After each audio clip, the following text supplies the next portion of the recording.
Bomba, continua ainda, né, a queda de braço aí do Congresso contra o STF, neste caso, para realmente mostrar quem é que manda nas leis do país, né? O Congresso aí, com o senador e presidente do Senado, Rodrigo Pacheco, deu uma resposta ao STF, né, na última comissão. Eu vou trazer essas notícias aqui. Também vou falar sobre Netanyahu na guerra entre Hamas e Israel, em que ele diz aí sobre um possível cessar-fogo para acabar com o conflito. E o governo Dória, quem diria, desviou aí alguns milhões, diz jornal. Eu vou trazer tudo isso e muito mais aqui. Eu peço para você deixar o like, compartilhar e, por favor, se inscreva no canal e confira se você ainda está inscrito aqui. O canal está crescendo muito e eu dependo muito de você para que alcance esse vídeo o máximo de pessoas. Vamos então para a primeira matéria. A resposta de Pacheco ao STF, que pode mudar o rumo do país, o combate às drogas no país. A Comissão de Constituição, Justiça e Cidadania, CCJ do Senado, realizou nesta terça-feira uma audiência pública para debater a PEC 4523, que altera o artigo 5º da Constituição Federal para criminalizar o posse e porte de entorpecentes, drogas e afins, autorização em desacordo com a determinação legal ou regulamentar. O projeto é de autoria do presidente do Senado, Rodrigo Pacheco, e trata-se de uma resposta prévia ao julgamento em curso pelo Supremo Tribunal Federal, no sentido de criminalizar a conduta. Na audiência, os expositores apontaram os riscos de descriminalização do porte de drogas para o presidente da Associação Brasileira de Psiquiatria, Antônio Geraldo da Silva, e proibição total do porte de qualquer droga é importante, porque a dependência pode causar vários tipos de doenças físicas e psicológicas em pessoas de qualquer idade. Segundo o psiquiatra, a eventual descriminalização da maconha pode provocar uma epidemia igual a causada pelo tabaco até hoje. Ele cita que os 8 milhões de pessoas morrem todos os anos no mundo vítimas do tabagismo, inclusive pelo fumo passivo. No Brasil, apontou que são 443 mortes diárias devido ao vício em cigarro. Então, o que ele quer dizer aqui é que não são somente aqueles fumantes que vêm a falecer, também aqueles que vivem com fumantes, ou seja, o fumante passivo, aquele que não fuma, mas todo o tempo está cheirando aquela fumaça que eu tenho nojo de cigarro. Também apoiaram a aprovação da PEC o promotor José Teodoro Corrêa de Carvalho, do Ministério Público do Distrito Federal e Territórios, o coordenador da Unidade de Pesquisa em Álcool e Drogas da Universidade Federal de São Paulo, Ronaldo Ramos Laranjeira, ou seja, não foi qualquer um, não foi um Zé Mané que foi lá, né, na CCJ falar e discutir sobre esses assuntos, foram professores, né, pessoas com doutorado, não foi qualquer Zé Mané. Por outro lado, a coordenadora da Comissão de Política Criminal de Associação Nacional das Defensores e Defensoras Públicas, Lúcia Helena Silva Barros, criticou a PEC ao alegar que poderá sobrecarregar ainda mais o sistema prisional, que, segundo ela, está sobrecarregado há anos em virtude do grande encarceramento de pequenos vendedores de drogas, em sua maioria pessoas pobres e negras. Aí ela aproveitou para dar uma lacrada aí, como sempre, né? E nós sabemos que o problema não são as penitenciárias lotadas. O problema é o pouco de penitenciárias que tem no Brasil, né? Deveriam se construir mais para caber mais. Porque quanto mais bandido, ladrão, traficante, vendedor desses produtos que acabam com famílias dentro da cadeia, é melhor. Pode estar com o que for, as gramas que for. Foi pego, tem que ir encarcerado, tá? Essa é uma opinião minha, não só minha, mas de todos os conservadores do Brasil, pessoas de bem, ou pessoas que já tiveram a sua família destruída pelas drogas, que não deve ser o caso de alguns togados, né, lá no STF. Nunca tiveram a família destruída pelas drogas. E se caso tiver, tem dinheiro suficiente para manter o vício, né? Caso que não acontece na casa da Dona Maria ou do seu João, que vive, né, ali na favela, e que não tem dinheiro, às vezes, para comprar comida. E aí o cara começa a vender as coisas de dentro de casa, destrói a família, às vezes tira a vida do próprio pai e da mãe para usar isso aí. Mas é isso, né? Eles estão preocupados com o encarceramento de indivíduos que vendem pouca quantidade. Olha, tomem vergonha na cara de vocês. Tomem vergonha na cara de vocês. vocês ainda vão pagar muito, muito, muito por aquilo que vocês defendem de ruim no mundo. Sabe, a justiça de Deus não falha. Vamos para a próxima matéria. Técnicos alertam sobre riscos da falta de perícia profissional em vídeo do Carequinha do Meu Coração em Roma. Vamos lá. Os peritos da Procuradoria-Geral da República e da defesa do empresário Roberto Mantovani consideraram que, sem uma perícia profissional do vídeo do aeroporto de Roma, que mostra a confusão envolvendo a família do ministro Carequinha do Meu Coração em julho, há riscos de manipulação ou edição do material, ainda que não intencional, que comprometeria o esclarecimento do caso. Desde que as gravações foram enviadas da Itália para o Brasil em setembro, o material é guardado às 7 chaves pelo ministro Dias Toffoli no Supremo Tribunal Federal, onde o caso é investigado por 2 vezes. Ele negou a defesa de Mantovani obtenção da cópia do vídeo. Autorizou apenas que peritos e advogados e procuradores tenham acesso ao material dentro do STF para assistir ao vídeo sob vigilância da Polícia Federal e com assinatura de um termo de sigilo, ou seja, ninguém pode saber o que acontece. Ninguém pode saber o que acontece neste vídeo. Nós não temos acesso a este vídeo, né?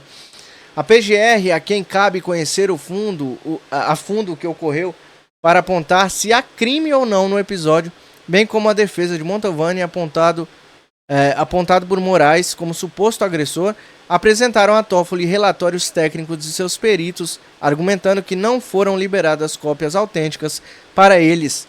É inevitável a realização da perícia. Até o momento não houve perícia do material, nem sequer pela Polícia Federal.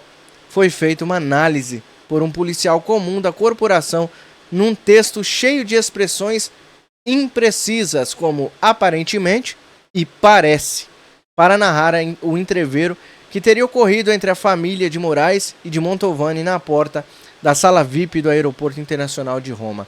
Esquisito isso, né, pessoal? Porque a polícia da Itália desmentiu este fato de agressão. Diz que apenas foi colocado a mão levemente no óculos do filhote do Carequinha do Meu Coração. Então, essas imagens têm que aparecer, essas imagens têm que ser liberadas, deveriam ser liberadas. Eu não sei que medo é esse da liberação dessas imagens. Talvez este pequeno detalhe possa mudar alguma coisa no Brasil. Será que vocês acreditam, coloquem aí nos comentários, que esse pequeno detalhe escondendo tudo o que está acontecendo, tudo que aconteceu ou não aconteceu, pode ter uma mudança expressiva no Brasil? Será que ele pode ser retirado da cadeira dele, vamos dizer assim? Coloque aí nos comentários que eu vou olhar e vou dar um coraçãozinho para vocês e a gente vai seguindo para a próxima matéria. Mário, o que você tem a dizer? O governo tem investido muito e aumentado muito os gastos públicos, obviamente. Esses gastos públicos, de alguma forma, eles passam a maquiar, de certa forma, e dar uma ideia de que está indo muito bem a economia. O problema é que, em algum momento, a conta chega. E, nesse momento, chegou ao conhecimento, né, através do FMI, que o Brasil é o terceiro país mais endividado do mundo, atrás apenas da Argentina e do Egito, e empatado com a Ucrânia, que está em guerra. O que você tem a dizer sobre isso? É complicado, né? A gente ficar atrás, perto da Argentina, né? Perto da Argentina, olha que vocês viram que o ministro da Economia, que hoje é pré-candidato, fez com nossos queridos irmãos vizinhos aqui, né? E pensar que na era Bolsonaro, Guedes, como disse bem o Gessé, o Guedes não estava completamente errado quando ele disse que poderíamos nos tornar uma Venezuela daqui a um tempo, dá medo, causa espanto, né? Porque estão gastando exorbitantemente, estão gastando muito o nosso dinheiro sem pensar no amanhã. Talvez eles pensem que o próximo que assumir vai pegar uma bomba imensa, né, com o Brasil afundado, e que eles não estão nem aí. Fato é que aumentar a tributação, principalmente de produtos que os brasileiros estavam tão habituados a comprar, como é o caso da Shopee, que ele mencionou também, que o Jessé mencionou aqui, era muito importante para o brasileiro, principalmente de baixa renda, porque através desses produtos, o brasileiro de baixa renda conseguiu uma renda extra. Pessoas estavam sobrevivendo e se sustentando, vendendo ali uns produtinhos da Shopee, por exemplo.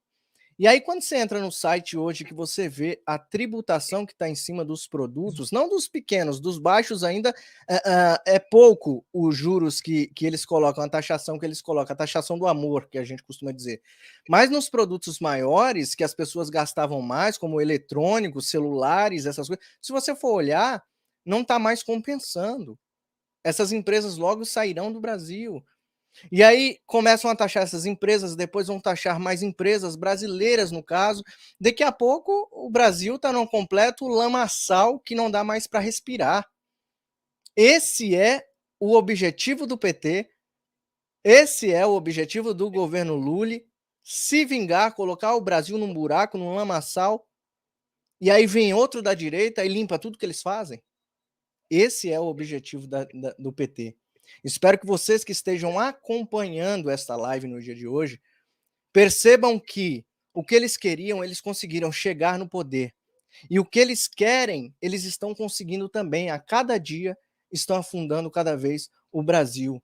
Assim como em outros países se cansaram da esquerda, estão trazendo a direita de volta, provavelmente nós traremos a direita de volta se nós continuarmos nessa batalha árdua todos os dias de trazer informação. Só que vai entrar um de direita para limpar todo o excremento que a esquerda fez no nosso país. É impressionante. Quando você coloca o governo Bolsonaro e o governo Lula lado a lado, é impressionante o contraste que dá entre esses dois governos. É impressionante mesmo, viu, Mário? E olha só que interessante. O governo Lula hoje, tanto Lula 1 quanto Lula 2, colocou o Brasil numa situação muito complicada quando começou a emprestar dinheiro para ditaduras amigas. Todos nós sabemos disso. E o ministro Onyx Lorenzoni, quando era ministro do Bolsonaro, ele deu uma entrevista para a jornalista Berenice Leite que o Brasil está pagando até hoje por empréstimos do BNDES a essas ditaduras. E o Lula falou que vai voltar a financiar obras em países onde os presidentes são seus amigos e tenha uma ligação ideológica. Isso é visível que o Lula está mais preocupado com a questão de financiamento ideológico das ditaduras e do socialismo do que, de fato, com o crescimento do Brasil. Isso provavelmente vai aumentar a dívida pública do Brasil. Tem risco, Gessé, do Brasil virar uma republiqueta e, de fato, se transformar numa Venezuela ou numa Argentina hoje? Olha, tá. E eu tive recentemente na Argentina, na semana anterior ao primeiro turno da eleição. Eu falei com alguns argentinos e eles falavam que o Brasil era bom porque estava ajudando a Argentina, dando a entender que aquele $1 bilhão que foi intermediado pelo governo brasileiro, que ajudou inclusive a FMI a liberar mais dinheiro para a Argentina, seria um auxílio recorrente. A gente sabia que foi um auxílio eleitoreiro para tentar ajudar o Massa, que é o candidato à sucessão do Alberto Fernandes, que colocou a Argentina aí numa inflação de 130% ao ano, inflação oficial. A gente sabe que a inflação real é muito maior do que isso. E o Brasil, ele voltou para ajudar essas ditaduras de esquerda ou democracias socialistas que levam ao desastre econômico. E é só ver quais são os nossos aliados estratégicos com o governo Lula. Nós temos atualmente a Argentina, Venezuela, Nicarágua, agora um apoio descarado ao Hamas, sob título da Palestina, um apoio incondicional ao Irã, que, caso venha acontecer uma terceira guerra mundial, que não é totalmente absurdo nós falarmos sobre isso agora, infelizmente o Brasil vai acabar entrando no lado errado da história. Por quê? Porque o Lula demonstrou estar muito mais alinhado com o eixo do mal do que defendem os valores democráticos. Nós estamos, por conta dessa política internacional do Lula, muito mais ao lado dos nazistas do que dos democratas. Infelizmente, caso fosse o Bolsonaro, a gente sabe que seria o contrário. Interessante é que chamavam todos nós que defendíamos a democracia de fascista, nazista, racista, e essas besteiras e apoia o lado errado da história, infelizmente, é o nosso atual governo, o governo da esquerda, e se dizia do amor, mas que na prática acabou se demonstrando uma grande cilada. Agora, Netanyahu dá ultimato para um possível cessar-fogo no combate contra o Hamas. Então tá aqui, né, o Netanyahu, e vamos ver o que ele falou. O primeiro-ministro de Israel, Benjamin Netanyahu, afirmou nesta sexta-feira, dia 3, que o governo israelense irá se opor a qualquer pausa no combate ao Hamas, enquanto todos os reféns não forem libertados. Então ele falou que sim, enquanto os reféns todos, tá, não foi só um ou dois, todos os reféns não forem libertados, não vai parar os ataques. Não vão parar os ataques. Ou os contra-ataques. Quem atacou primeiro nós sabemos que foi o Hamas. Em uma breve declaração à nação, o premier também disse que continuará bloqueando a entrada de combustível em Gaza. Israel se opõe a um cessar-fogo temporário que não inclui a libertação de todos os reféns, disse Netanyahu. Israel não permite a entrada de combustível na faixa de Gaza e se opõe à transferência de fundos da faixa de Gaza, acrescentou. O pronunciamento foi realizado após o secretário de Estado dos Estados Unidos, Antony Blinken, defender a proposta de cessar-fogo temporário em Gaza para facilitar a entrega de suprimentos e garantir que eles cheguem aos necessitados. O exército de Israel calcula cerca de 240 reféns ainda estejam sob o poder do grupo terrorista em Gaza. E aí, eu venho a você, que me acompanha sempre, em todos os vídeos, em todas as lives. Você concorda com o posicionamento de Netanyahu? Não deve ter cessar-fogo até que eles libertem até o último refém que está em Gaza? O que vocês acham?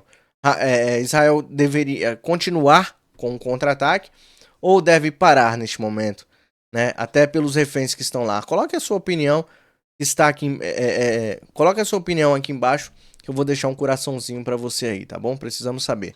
Vamos então correndo para a próxima matéria, que olha só, quem diria, hein?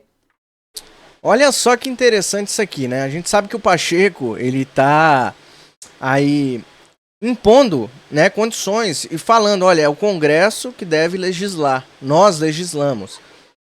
E aí teve um encontro entre ele e Lula para discutir tramitações de pautas econômicas.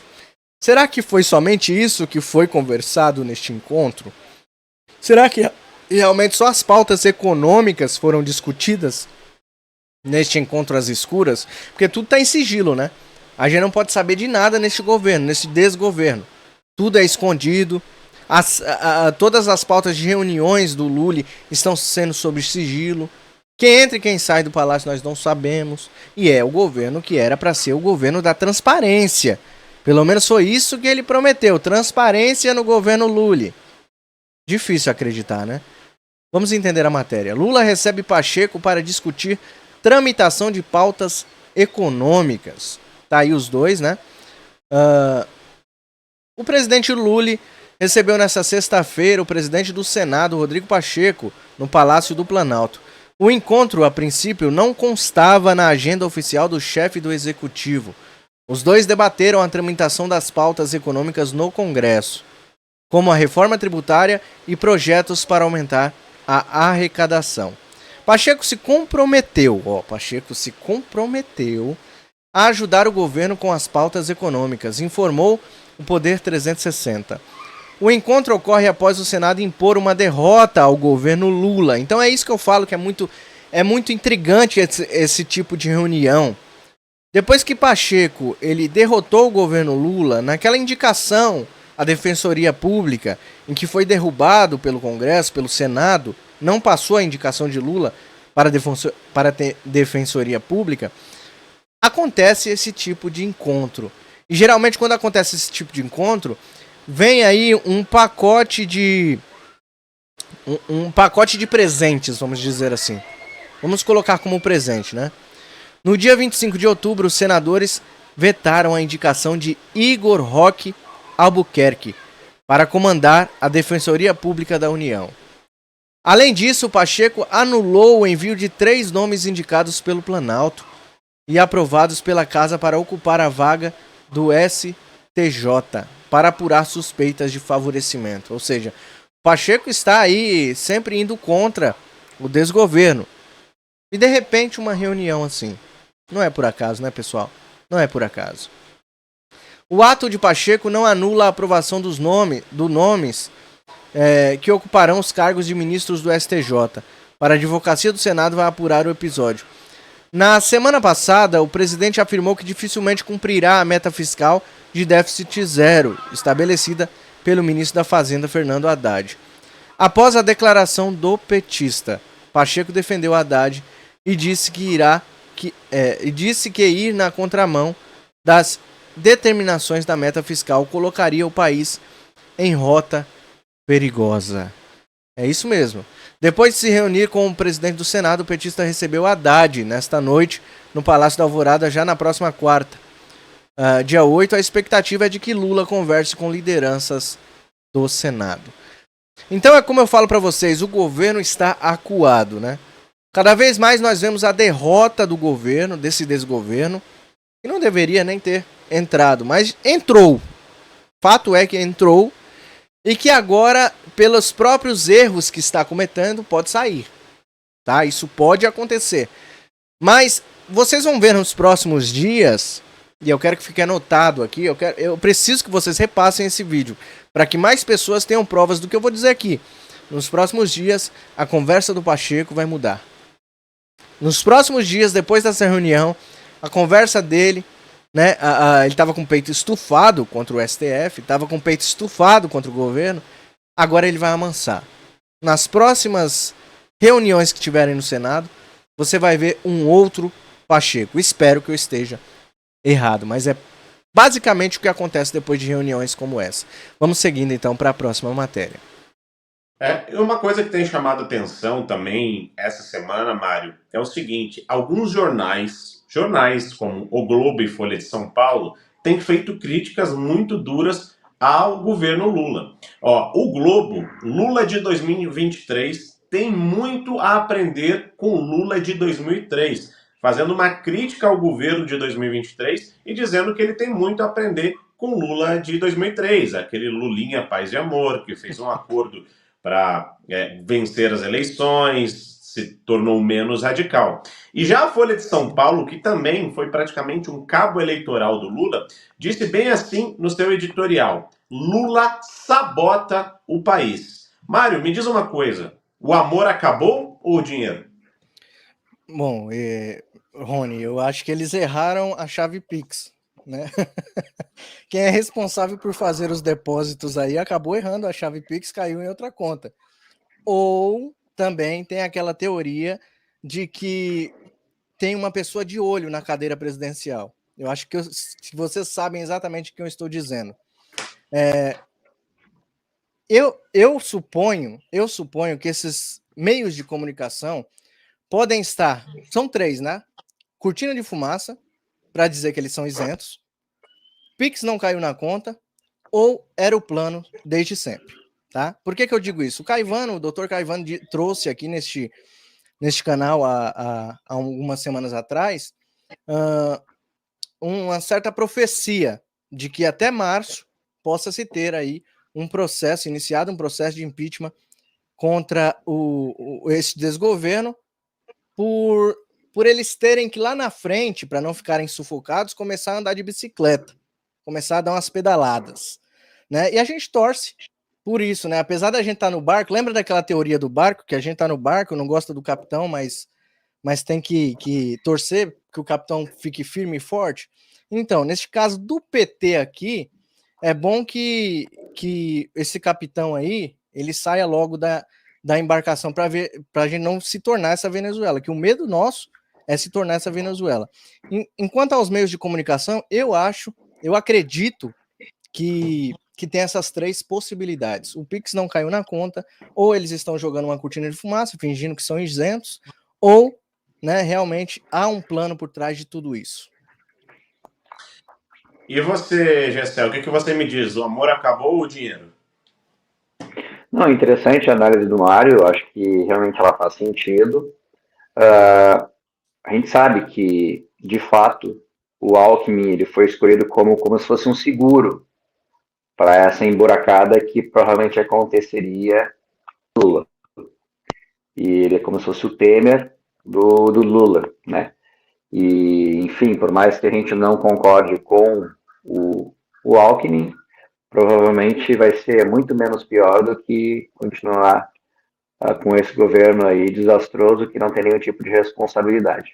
A gente observou que, num primeiro momento, ele tinha sido colocado apenas como vice, ele acabou assumindo uma cadeira como ministro, e o fato de colocar ele como ministro meio que tira um pouco de força dele, porque como vice, ele acaba tendo uma visão mais ampla do governo, e como ministro ele está preocupado com as suas questões. Eu acho que faz sentido, acho que foi colocado como seguro, como se fosse elite socialista, e não duvido que de fato tenha acontecido aí de o Lula, sabendo que o tempo dele no governo já está acabando, começa cada vez mais a querer prometer entregas e que não vão se concretizar, mas para tentar, na história, entrar como sendo aquele que tentou, mas não conseguindo tudo que pode, mesmo que não conseguir entregar. Então, me parece que faz sentido essa, não teoria da conspiração, mas uma constatação factual daquilo que a gente tem observado. E a esquerda, principalmente os meios de comunicação, agora, não que tenham caído na real, mas talvez até pelo contrário, por ter recebido já o PIX, agora já tiraram um pouco a caixa orçamentário e começaram a pensar que, de repente, não vale a pena matar a galinha, né? De repente vale a pena continuar somente comendo ovo.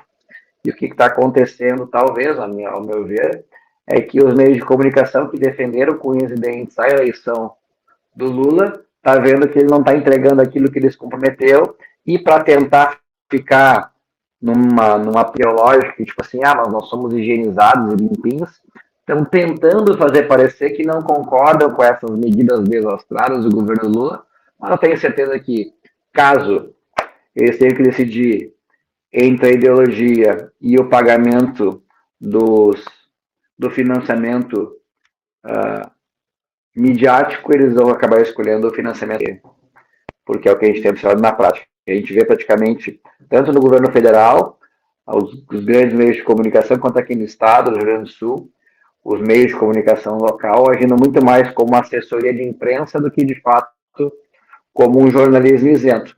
E, recentemente, aqui com a questão das enchentes, já faz 2 meses que passou as enchentes, agora, sexta-feira, de fato, conseguiram liberar os recursos para financiamento das empresas com faturamento de até 4,8 milhões por ano. Se for olhar para pensar, é um valor muito baixo. Porque se fosse 6 milhões por ano de faturamento, seria 500 mil de faturamento, que não é lucro. É o dinheiro que entra no caixa, 600 mil reais. É muito menos do que isso. Então, pequenas e médias empresas, isso. Né? Tanto que algumas se enquadram como MEI.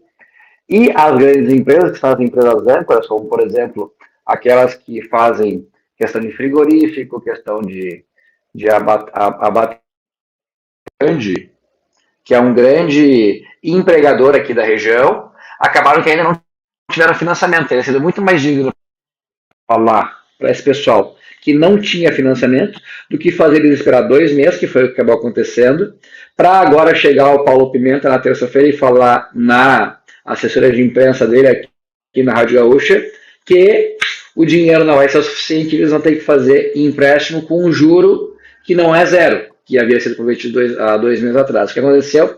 Essa mês no vermelho, acreditando que teriam um empréstimo subsidiado, e agora vão ter que pagar juros, que ainda, mesmo que não seja juros de mercado, não é o que eles prometeram 2 meses atrás, que era um dinheiro muito mais barato para ajudar na recuperação econômica da região. Infelizmente, acabou que esse pessoal vai ter grande dificuldade, e eu não duvidaria que nós passemos no Itaquari para uma situação de desemprego massificado na região. Agora vamos falar sobre o mundo, né? Vamos dar um giro de notícias aí no mundo, olha só.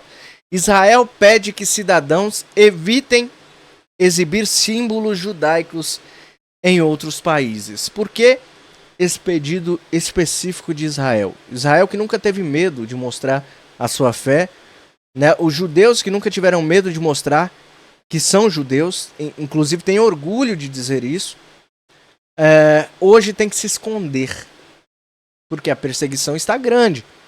Quem é judeu não pode mais mostrar os símbolos judaicos porque corre o risco de sofrer agressões e até de perder suas vidas nas ruas dos países do mundo. Porque, infelizmente, o Hamas provocou, né, os outros que estão espalhados pelo mundo. E é muito perigoso, né? Vamos entender, então, a matéria. Judeu com kippá, com a estrela de Davi. Então, eles pedem para que se evite usar esses símbolos em outros países. Autoridades de Israel pediram aos israelenses para que evitem exibir abertamente símbolos e características israelenses e judaicas em outros países, diante de um aumento significativo de incidentes antissemitas e violentos contra israelenses e judeus em todo o mundo, fecha aspas. De acordo com o Conselho de Segurança Nacional, que emite alertas de viagem sob o comando do gabinete do primeiro-ministro, nas últimas semanas, desde o início da Operação Espadas de Ferro, o NSC e o Ministério das Relações Exteriores identificaram um aumento significativo no antissemitismo e na incitação anti-Israel. Para quem não entende o que é antissemitismo, eu vou explicar rapidamente. Basicamente, resumindo, é quem tem ódio de judeu. Tá bom? É quem não suporta, quem não gosta dos judeus. Isso é antissemitismo, tá? Só para simplificar. Juntamente com ataques violentos que ameaçam a vida de israelenses e judeus em todo o mundo. O NSC adverte aos cidadãos que tais incidentes estão ocorrendo em muitos países ao redor do mundo, incluindo aqueles os quais não foram emitidos avisos de viagens relacionados a terrorismo. Né? Muito perigoso mesmo. Né? Infelizmente, os judeus terão que se esconder por um pequeno período de tempo. A Bíblia nos alerta também a nós cristãos que este tempo vai chegar também até nós. E nós devemos estar preparados e confiando em Deus plenamente em todo o tempo e em Jesus Cristo, nosso Salvador. Peço a você que deixe o like nesse vídeo, compartilha muito. Dá muito trabalho, eu não quero falar isso para vocês, mas dá muito trabalho procurar pautas todo santo dia para trazer aqui. Eu tenho uma equipe que trabalha comigo, né, que me ajudam voluntariamente. Se você puder ajudar, tá aqui, pixdireitanobrasil@gmail.com e o QR Code ali do lado. Se não puder, não tem problema. Você pegando esse vídeo aqui e jogando nos seus grupos, você me ajuda muito.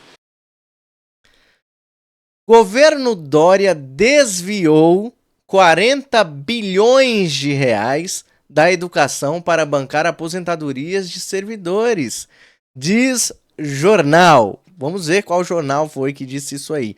Mas olha só que engraçado, né? Todos os traíras do presidente Bolsonaro, todos aqueles que se elegeram nas costas de Bolsonaro, segurando em Bolsonaro e depois o traíram, todos esses estão caindo na malha fina.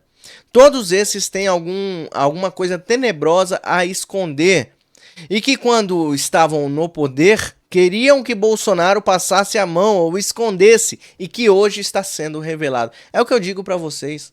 A justiça de Deus não falha. Não falha. E o calcinha apertada, olha só. Quem diria? Desviando 40 bilhões de reais. Vamos entender a matéria.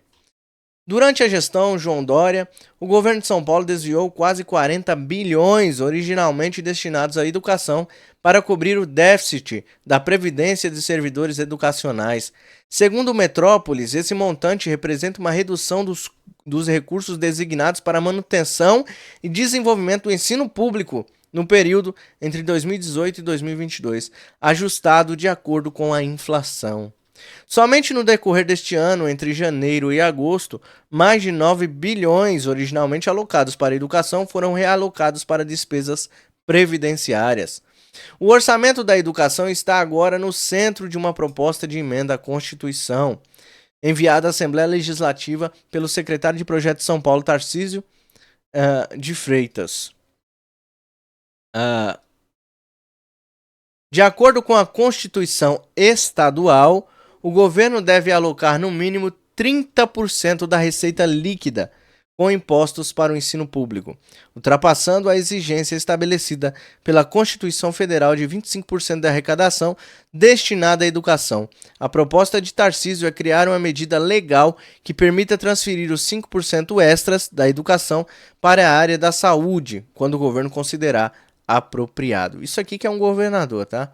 No entanto, a medida tem gerado críticas de especialistas em educação que enfatizam a ausência de recursos na área que condenam a falta de cumprimento do piso estadual. Em 2000, uma comissão parlamentar de inquérito na Assembleia Legislativa, né, uma CPI, já havia identificado que percentual mínimo de 30% destinado à educação não estava sendo respeitado. O relatório final da comissão apontou que as despesas com educação eram indevidas, infladas pelas despesas previdenciárias, violando as leis federais. A Lei de Diretrizes e Bases da Educação estabelece que os recursos devem ser utilizados para despesas como salários de professores, aquisição de materiais didáticos e manutenção de equipamentos, sem mencionar o uso de recursos para despesas previdenciárias. Desde 2018, o governo de São Paulo se respalda em uma lei estadual aprovada durante o mandato do então governador Márcio França, para justificar o desvio de recursos. Essa lei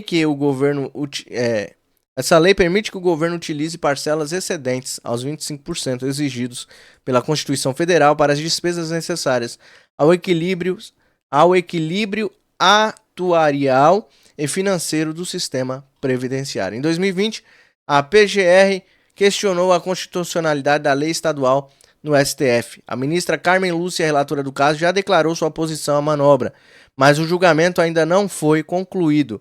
O STF já havia declarado inconstitucional outra lei estadual de 2007 que permitiu o uso de recursos da educação para cobrir déficits previdenciários. Será que nosso querido calcinha apertada apertou mais as suas calças agora?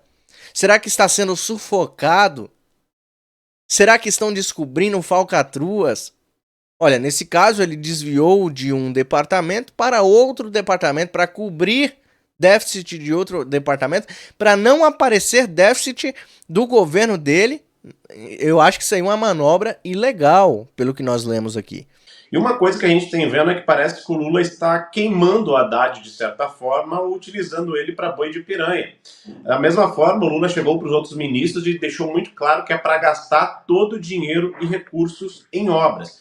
Aí eu pergunto para vocês, é a volta da farra das empreiteiras? E o Haddad também admitindo que o Brasil pode ter o maior imposto do mundo. Ou seja, essa arrecadação toda que está acontecendo, ou melhor, a diminuição da arrecadação com o aumento absurdo de impostos, o Lula mandando todos os ministérios gastarem todo o dinheiro com obras, enquanto o Haddad está ali com medo, dizendo que não, e pedindo para fazer a revisão fiscal para março, e o Planalto não está querendo. A gente já pode afirmar que o PT já quebrou o Brasil de novo, Mário? Desculpa. Já sim, Rony, o Brasil já está, né, quebrando, só não vai se consolidar se caso aconteça aquilo que eu falei aqui, que o Caivano profetizou, né? Se acontecer aquilo, um possível processo, uma mudança no governo, aí a gente se salva, a gente consegue respirar, na verdade, porque o próximo que assume aí, né, uma grande de uma bomba. Enfim, o PT, ele já quebrou o Brasil antes, só que como eles colocavam tudo debaixo do tapete, como eles faziam, o jogo era muito bem articulado. Hoje nós temos realmente, como o Globo disse aí na matéria passada, nós temos realmente um outro Lula, né? Nós temos um Lula rançoso, um Lula vingativo, um Lula babão. Não sei se vocês chegaram a ver o vídeo, vocês que acompanham o canal aqui, do Lula babando aí, né, em reunião com seus ministros, e a Janja, a cuidadora de idosos, colocou, né, um paninho e ele nem percebeu. Ou seja, o Lula é outro Lula, ele já não pensa mais com os seus parafusos no lugar certo, né? E isso é muito perigoso para o Brasil. Isso é muito perigoso para o Brasil. É um cara que tem o ódio, um ódio, não importante o que o Gessé falou sobre o povo gaúcho, que houve aquelas enchentes, né, que destruiu aí boa parte das cidades e das casas de pessoas humildes ali que estavam esperando a mão do governo, né, e que finalmente foram liberados os recursos, começaram a ser liberados agora, depois de 2 meses. É impressionante como o PT ele não quer só se vingar, é como a gente disse, ele não quer só se vingar de um ou outro, do sul, do sudeste ou do norte e nordeste. São todos. Olha para você perceber, fechou as torneiras da transposição de São Francisco. Chega todos os dias eu vejo vídeos de pessoas jogando lá no Nordeste, tá? Lá no Nordeste. Terra do Lula. É aonde que tem a maior eleitorado do PT. As pessoas jogando mantimentos, jogando comida, jogando plantações fora, porque estão estragando, não tem para quem vender. Praias que antes estavam lotadas de turistas, hoje esvaziadas. Sabe, no Rio Grande do Sul, totalmente abandonado pelo governo, agora que começaram a falar em distribuir recursos. Sabe, alguns estados do Brasil ainda estão bem porque tem governo. Tem os governadores que estão cuidando realmente dos estados, né? E muito bem, por sinal, porque senão, se fosse na ideia, na conversa do Lully, do Larápio, iriam quebrar também. E aí o Brasil já estaria afundado. Talvez por isso o Brasil esteja tão consolidado ainda, mas se continuar esse cara no poder aí, acabou. Peço a vocês que deixem o like nesse vídeo, compartilha muito, eu preciso que esse vídeo alcance o máximo de pessoas para que a gente distribua a verdade no país. Até o próximo vídeo, Deus abençoe você, sua família, nossa nação e todos aqueles que lutam e continuam lutando por um Brasil melhor. Antes de terminar, tem 2 vídeos aqui na tela, me ajude a fazer com que meu outro canal cresça, é um outro projeto que eu tenho, que eu falo de cultura pop e alerto vocês sobre lacração e sobre os filmes que vocês podem assistir nos cinemas e em sua casa com a sua família tranquilamente. Chama-se Canal Geração Raiz, tá aqui os 2 vídeos, só clicar em um deles, tá bom? Inclusive, esse aqui é o mais novo, o mais recente, que a Xuxa, o filme da Xuxa novo nos cinemas, fracassou, então confere lá. Deus abençoe você, até o próximo vídeo.